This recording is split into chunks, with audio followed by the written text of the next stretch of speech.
back. This would have been my last gig before they locked everything down. It's a really nice little venue in Welshpool. It's run by Stuart Sharman and Barry Williams. Great bunch of guys, really good event. It's an intimate, candlelit, listening crowd. So for this to be the last one, I've ended it on a high note. Barry tends to open the show. He sort of hosts it, and Stuart does all the other stuff. So it's one of my favourite ones to do. I got to meet Gareth Heatham for the first time. Really blew me away. It's the first time I've got to see or hear him live as well. I mean, the dude did half the set without a mic. So that's a credit to the atmosphere in the venue, that people were listening, and to his pipes, man.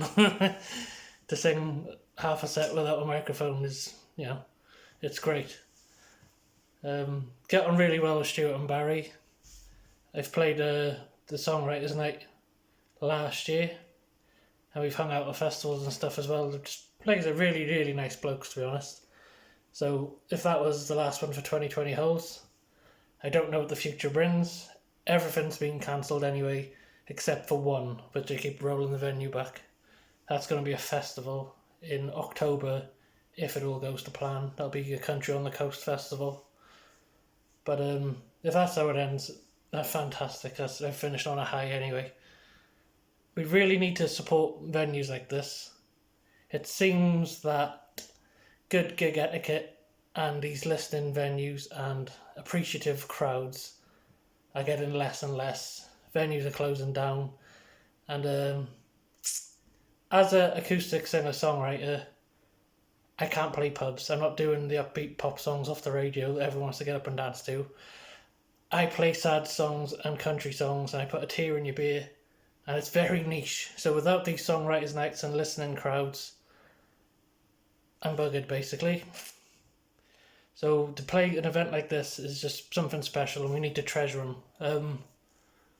I can see a few online posts where people are getting angry about people showing up to gigs and talking or getting too drunk, which I completely understand. If you're paying money to get into a ticketed event, you want to listen and you want to enjoy it. And it takes away from the atmosphere. I've heard people say that if it's not loud, there's no atmosphere, but if you have it too loud, you lose a lot of the subtleties. If you've got drunks falling over, bumping into stuff, spilling beer on your equipment, it's not a good atmosphere to work in. And we've all done a few of these events, surely. But there's something to be said about a listening audience, listening to stories. I've been myself as a spectator to the Cellar Bar in Cardigan, for example. I've watched Ian Calford there a few times, Dave Luke, Chuck McAuliffe, Sarah Birch, and the atmosphere they create with the stories and the subtlety. You can really hear every word they're speaking. You're right there with them. It's intimate.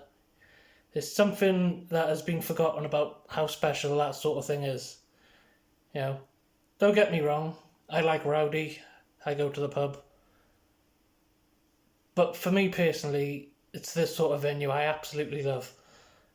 And it's becoming less and less. Like I said, you got this X Factor generation, and they're not clued up with the gig etiquette, are they? They want the instant wow. They got to be told what's good. They're not willing to come out and find out for themselves.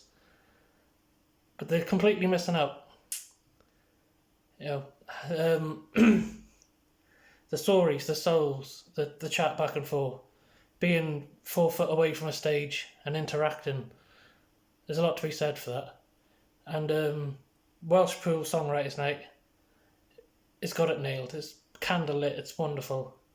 Always a great reception. I said the boys who run it are fantastic as well. So yeah, that was me for my last gig so far. I don't know what the future's going to bring for 2020 and gigs and stuff like that. Hopefully we'll get back to normal soon, but it's all up in the air anyway, innit? But as far as an end of the road would have gone for the year, that was fantastic for me. And I really enjoyed myself.